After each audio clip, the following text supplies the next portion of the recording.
Cette année, le Festival de Fès, on est à sa 24e édition. Et cette édition va célébrer le renouveau de la Médina de Fès. Comme vous le savez, grâce à l'impulsion de Sa Majesté, c'est une vision, une orientation royale.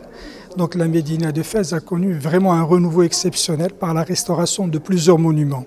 Et ce travail va se poursuivre. Et notre ambition, justement, ça a été de montrer ce renouveau exceptionnel. Nous l'avons déjà fait en invitant plusieurs grands médias internationaux, notamment des blogueurs, des chaînes de télévision, des journaux, des revues, qui ont justement mis en avant ce renouveau.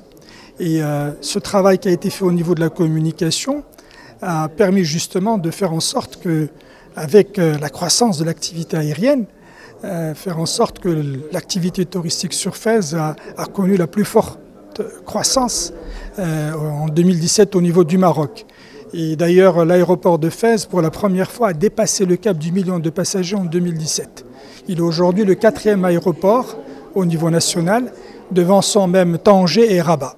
Dernier point, si vous permettez, c'est que ce festival est encore beaucoup plus ouvert sur différentes catégories socio-professionnelles du Maroc, notamment les étudiants, mais également juste avec des associations des handicapés, des associations de bienfaisance, pour qu'on ait de jeunes enfants et des handicapés qui soient donc présents et durant justement cette édition. Cette année, beaucoup de nouveautés, comme chaque année, puisqu'on essaie toujours de montrer une sorte de grand voyage musical à travers le thème des savoirs ancestraux.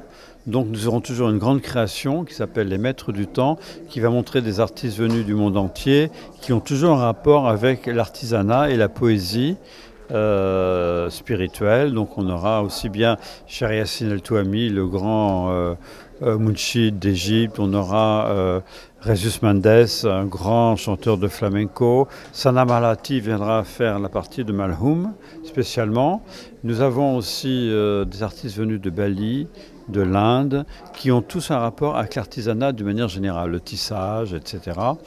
Et aussi beaucoup d'expressions populaires comme l'Aïta marocain qui seront là, au même titre que les musiques amazighes. Ça, c'est vraiment pour montrer le parallèle entre la musique traditionnelle marocaine et les musiques d'Orient en général. Ce qu'il faut savoir, si vous voulez, c'est que dans ce lieu de Bamakina, on arrive à présenter beaucoup de créations. C'est un festival de Fès qui est un festival, c'est pas simplement qu'on amène des artistes, c'est qu'on essaie de créer, de faire des créations originales chaque année dans ce festival.